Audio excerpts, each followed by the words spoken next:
Today, I'd like to talk to you about some good old men. You'll mean what I talk about when I read to you from Titus chapter 2, verses 1 and 2, where we read this. But as for you, speak the things which are proper for sound doctrine, that the older men be sober, reverent, temperate, sound in faith, in love, in patience. The Apostle Paul spent a lot of time in Titus chapter 1 telling his younger associate how to deal with problem people. But Titus didn't only need to give attention to the problems. He also had to teach Christians the right way to live.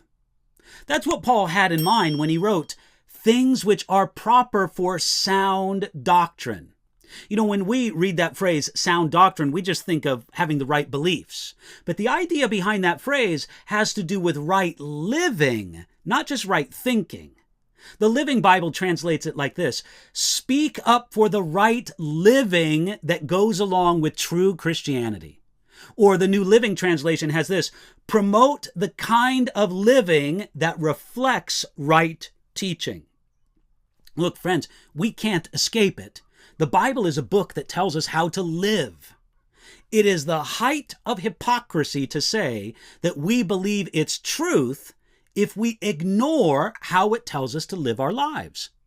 We don't always like it, but we always need to hear how God expects us to live. Paul simply wanted Titus to fulfill the command of Jesus in Matthew chapter 28, verses 19 and 20, where he says, teaching them to observe all things that I have commanded you. In that effort, Paul first told Timothy how to teach the older men. You see, Titus had some older men among the group of Christians on the island of Crete.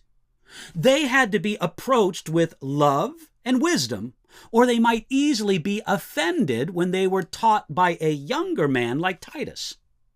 Paul wanted Titus to know that the older men must live with the maturity and wisdom that their years should give them. This means sober, reverent, and temperate lives. The command to teach these things mean that these things don't come automatically with age. Sometimes we think that when people are older, they must be wiser. Now, this is often the case, but not always. The older man must also have stability, being stable in the right things. That's why Paul wrote, sound in faith, in love, in patience. As we get older, we tend to harden in our ways. Now, that's a good thing if we harden in the ways of faith, love, and patience. Becoming hard of heart is no way to grow old gracefully. Instead, grow in faith, love, and patience. Now, finally, notice that Paul wrote that older men should be concerned with patience. That is the great ancient Greek word hupomone. It means a steadfast and active endurance. It's not a passive waiting. Older men are not to just patiently wait around until they pass on to the next world.